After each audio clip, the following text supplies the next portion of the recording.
ये तो लोकतांत्रिक समाजवादी पार्टी के लोकसभा के प्रत्याशी हैं जिनका नाम है विश्वनाथ प्रसाद ठाकुर जी से हम लोग थोड़ा सा जानेंगे। आप जो है आरा से लोकसभा के प्रत्याशी हैं, किस मुद्दे पर चुनाव लड़ेंगे? पहले तो मैं आपको बधाई देना चाहता हूं कि आपके चैनल के माध्यम से हमें कुछ कहने का ये अवसर प्राप्त हुआ है। इसके लिए आपको बहुत बहुत धन्यवाद। आपने जो अभी क्वेश्चन किया है उसमें हमारा जो प्रतिनिधित्व है सदियों से उपेक्षित रहा है। बहुत सारे लोग गए आए, लेकिन हमारी किसी ने सूध नहीं ली। हम इस पार्टी का भी शुक्रगुजार हैं, लोकतांत्रिक समाजवादी पार्टी का, जो 8 घटक दलों के साथ लोकप्रिय और जागरूक समाज दल और अति पिछड़ा अधिकार मंच और अन्य बहुत सारे घटक दल इनके साथ हैं।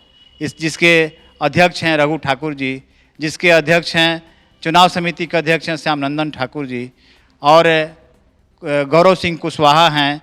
ये तमाम जो अध्यक्ष हैं, मैं सबका चरण स्पर्श करते हुए अपनी बात को ये कहना चाहता हूँ कि मैं भाग्यशाली उन लोगों के वजह से हो गया और इस चुनाव में अगर आया हूँ तो उन लोगों की कृपा है। और जनता महान है। एक अच्छे कार्यकर्ता को, एक अच्छे लोगों को पहले से चुन करके उनने भेजा, लेकिन मैं विश्वास दिलाता हूं कि जितने भी लोगों ने अच्छा काम किया है, जितने भी प्रतिनिधित्व कार्य जिन लोगों के द्वारा हुआ है, उसमें मेरे पास अपना विजन है कि मैं 50% उनसे बेहतर करके दिखला दूंगा, जो कभी हुआ नहीं है और जो कभी होगा भी नहीं। अच्छा, आप अति पिछड़ा समाज के भी प्रधान महासचिव हैं, राष्ट्रीय प्रधान महासचिव हैं। क्या अति पिछड़ा समाज जो है वो आपके साथ है? बिल्कुल। हमने 25 वर्षों से अति पिछड़ा समाज को, दलित समाज को, जनरल समाज को, किसी को भी मैंने हर समाज में मानव खोजने का काम किया है और उसके अनुरूप उसकी सेवा करने की कोशिश की है। एक अति पिछड़ा ही नहीं है, जनरल जितने भी लोग हैं, मैंने सबके लिए अपना विजन खुला रखा कि मुझे मानव की सेवा करनी है, उसमें कोई भेदभाव नहीं करनी। अच्छा, आरा में 2 बड़े बड़े हस्ती लड़ रहे हैं। एक 2 बार के विधायक हैं सुदामा प्रसाद जी और एक 2 बार के सांसद आर.के. सिंह हैं। इन सबों के बीच में आप खुद को कहाँ पाते हैं? मैं आपको ये एक चीज़ बताना चाहता हूँ कि ये जो 2 हस्तियाँ आपके द्वारा जो कही जा रही है, इनके अनुभव को, इनके कार्यकलाप को मैं चुनौती नहीं दे रहा हूँ। मैं पूर्व में ही कह चुका हूँ कि इन दोनों आदमी से बेहतर मेरे पास विजन है। मैं इनका शिकायत नहीं कर सकता, क्योंकि मेरे जो कर्म हैं, मैंने आज तक लोगों को अच्छी दिशा दी है और इनसे बेहतर करने का। मैं भी जवाहरलाल नेहरू यूनिवर्सिटी का स्टूडेंट रहा हूँ, मैं इलाहाबाद यूनिवर्सिटी का स्टूडेंट रहा हूँ, मैं जैन कॉलेज का स्टूडेंट रहा हूँ और तमाम तरह के परिस्थितियों से, यहाँ की सभ्यता संस्कृति से लेकर के यहाँ के माननीय विधायक जो पहले अमरेंद्र बाबू थे, वो हमारे अजीज हैं। और मुझे इस बात का रोष है कि जो इसके पहले राजू यादव, एक बहुत ही टैलेंटेड लड़का जिसका अनुभव मेरे साथ शेयर है, मैं उसके चुनाव में भी उसके लिए घुमा हूँ। क़यामुद्दीन, जो नाला में आधा खड़ा होकर के, ऐसा प्रत्याशी जो नाला साफ कराता हो, गरीब गुरबों का झोपड़ी साफ करता हो, इन लोगों को टिकट नहीं दिया गया। तब जिस पार्टी के द्वारा हमको टिकट मिला, मैंने मन बनाया कि इन दोनों आदमी का बदला मैं खड़ा होकर के लूँगा, मुझे किसी से प्रतिस्पर्धा नहीं करनी। अच्छा, आपके समाज के सीएम भी रहे हैं कर्पूरी ठाकुर जिनका नाम था, इसके बाद भी आपका समाज के पिछड़ने का कारण क्या है? हमारे पिछड़ने का कारण यही है कि जिन लोगों ने, अब तो हमारे पूर्वजों ने, हमारा इतिहास रहा है, आप 349 ईस्वी से उठा के देख लीजिए, महानंद पदम नंद जी से लेकर के, अशोक सम्राट से लेकर के, बिंबिसार से लेकर के, हम तो राजवंश हैं और हमारा राजा का वंश है।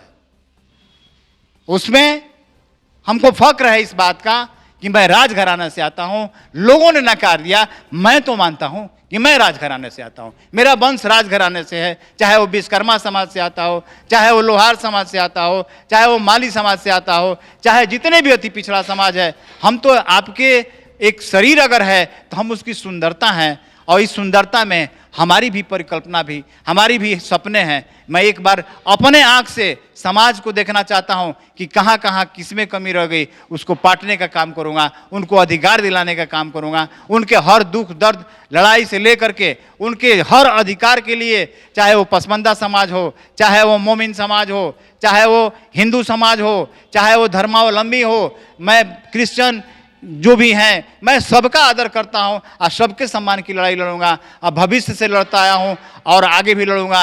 ये चुनाव तो आते रहेगा जाते रहेगा, लेकिन मेरी दावेदारी यहाँ के समाज के लोगों को बता देगी कि हाँ, एक अच्छे व्यक्तित्व का पदार्पण हुआ है, वैसे व्यक्तित्व को एक बार जरूर मौका देना चाहिए।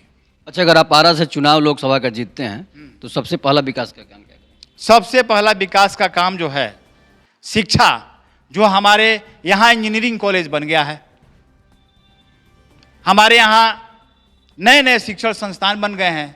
पहले तो मैं उसमें 80% सीट रिजर्व कराऊंगा कि जो हमारे बच्चे भोजपुर के हैं वो उसमें पढ़ें। हमारे बच्चे बाहर से लोग पढ़ने आएंगे, हिमाचल, शिमला, तमाम राज्यों से पढ़ने आएंगे। हमारा बच्चा वहाँ लिट्टी का दुकान करेगा? हमारे बच्चों को भागीदारी होनी चाहिए। हमारा 80% सीट इस भोजपुर के लिए रिजर्व होना चाहिए, क्योंकि हमारे बच्चे अगर पढ़ेंगे तब हमारे इस बिल्डिंग का महत्व है, नहीं तो महत्व नहीं है। ये काम 10 वर्ष में, चाहे 10 वर्ष बाद अगर होना चाहिए तो इसका डिमांड उठना चाहिए था। माननीय जो हमारे अभी उपस्थित हैं, जो अभी चुनाव में भी आएंगे, हम जिनके खिलाफ हम हों चाहे वो हमारे साथ हैं, हमारे उन बच्चों का भविष्य सुरक्षित करने के लिए ये मुद्दा होना चाहिए था कि मैं भोजपुर के उन तमाम नौजवान बच्चों के लिए 80% सीट रिजर्व करूंगा, क्योंकि हमारे बच्चे बाहर के लड़कों को लिट्टी खिलाने के लिए नहीं है भोजपुर में। मेरी पहली प्राथमिकता होगी, शिक्षा पर विशेष ध्यान होगा। दूसरी विशेषता होगी कि हॉस्पिटल जो है, आरा सदर अस्पताल, जिस तरह गुरुद्वारा में लंगर लगता है और लोगों का सेवा भाव होता है, उसमें मैं खड़ा करूंगा। और यहाँ का जो भी व्यवस्था है, इस व्यवस्था से हम संतुष्ट नहीं हैं, और माननीय के द्वारा जो अभी 10 वर्ष का कार्य है उससे भी संतुष्ट नहीं है। अब मैं समझता हूं कि जनता भी संतुष्ट नहीं है। इसी आधार पर मैं जनता के विचारों को समझने का प्रयास किया और जा करके मैं मिला हूं, तब मुझे ये समझ में आया, राजू यादव जैसा एक व्यक्तित्व है, जो नौजवान लड़का जिसके दिल में कितने अक्स हैं। मेरे घर में रहने वाले तमाम विधायक हो गए, मेरे घर में रहने वाले जाकर कृष्ण मेमोरियल में भाषण नीतीश कुमार को देते हैं। मैं सृजन करता हूं, मैंने इस चीज़ का देखा है, मैंने लोगों को संवारने का काम किया है। उसका नमूना आपको कहीं खोजिएगा तो डुमरांव चले जाइए, कहीं खोजिएगा तो यूट्यूब पे मिल जाएगा। मिस्टर राज के नाम से 7 वर्ष का बच्चा है, वो हमारा ही प्रोडक्ट है, वो हमारा ही स्वरूप है। मैंने लोगों में अपने, नहीं मैं योग्य बन सकता हूं तो किसी को तो दे सकता हूं ना, उस तरह का बना सकता हूं ना। आज मेरी स्थिति अगर आई है तो मैंने समाज के द्वारा ही निर्धारित किया गया है कि आप लड़िए, कहा गया, 8 दलों के द्वारा कहा गया। रघु ठाकुर जो महान समाजवादी चिंतक विचारक हैं, वैसे वैसे लोहिया के ये लोग सब लोग ये लोग पक्षधर रहे हैं। इन लोगों का मैं सम्मान करता हूं कि मेरे नाम को सुझा करके अपने यहाँ से टिकट देने का काम किया। ऐसी स्थिति में मैं नमन करता हूं, चरण वंदन करता हूं। चुनाव अभियान समिति के हमारे अध्यक्ष हैं श्याम नंदन ठाकुर जी, जो जहानाबाद के प्रत्याशी भी हैं, गुलाब जी जहानाबाद पटना साहिब के प्रत्याशी हैं। ये पार्टी पूरे बिहार में 40 सीट पर लड़ रही है और आरा से हमको उम्मीदवार बनाया है। इस बाबू कुंवर सिंह की धरती पे एक दूसरा काम मेरा ये भी है कि जो मेट्रो की कल्पना लोग करते हैं, अगर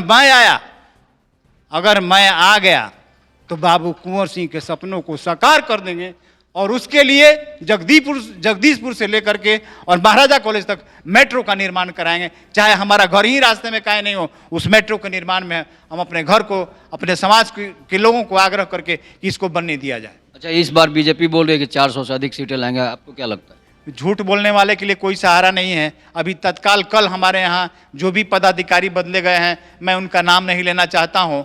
चुनाव आयोग ने खुद उनको निरस्त कर दिया कि यहाँ हमारे प्रधानमंत्री, यहाँ के सांसद को, यहाँ के डीएम को एक चपरासी से ज़्यादा वैल्यू नहीं देते हैं। वो वहाँ से प्रधानमंत्री की हैसियत एक डीएम को फ़ोन करे, एक सांसद को फ़ोन करे, इसको जिता दो, उसको हरा दो, इस तरह की कंप्लेंट्स चुनाव आयोग में गया है और उसका कारण ये बदलाव हुआ होगा। मैं समझता हूँ, मैं किसी को परिप्रेक्ष्य में, अब चुनाव आयोग में क्या पत्र गया है इलेक्शन कमीशन क्या उसका डिसीजन लिया है, इसमें मैं ज़्यादा इसमें नहीं जाना चाहता हूं, क्योंकि पूर्ण जानकारी नहीं होने से फालतू बातों को महत्व नहीं देना चाहिए।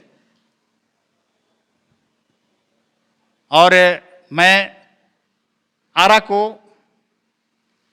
एक बेहतर शिक्षा का जो व्यवस्था है, अगर मेरी व्यवस्था बनती है तो यहाँ के टीचरों को, यहाँ के शिक्षकों को मैं भी और दूसरे कंट्री में भेजूंगा कि वहाँ से सीख करके आइए और हमारे बच्चों के लिए नए नए आयाम खड़ा कीजिए, नए नए आप उसके अंदर ऊर्जा भरिए। तो ये चीज़ होना चाहिए। शिक्षा का मतलब के पाठक जी की तरह प्रेरणा नहीं होता है, एक सिस्टम को डेवलप करना चाहिए। चूँकि हम लोग एजुकेशन है, हम यहाँ पढ़ाते हैं, हम प्रोफेसर हैं, हम मनोविज्ञान मेरा सब्जेक्ट है, तो कम से कम समाज की स्थिति और लोग जो उपस्थित हैं उनके विचारों के अनुकूल कोई काम करना चाहिए। बहुत सारे बच्चे इसे नियमावली में मौत का भेंट चढ़ गए। मैं उनके प्रति भी संवेदना व्यक्त करता हूँ, उनके प्रति श्रद्धांजलि अर्पित करता हूँ। और विशेष रूप से मैं आपने हमारा इंटरव्यू लिया, इसके लिए मैं आपको बहुत बहुत धन्यवाद करता हूँ। धन्यवाद। तो आपने देखा, तब तक के नमस्कार, जय हिंद, जय भारत, जय श्री राम।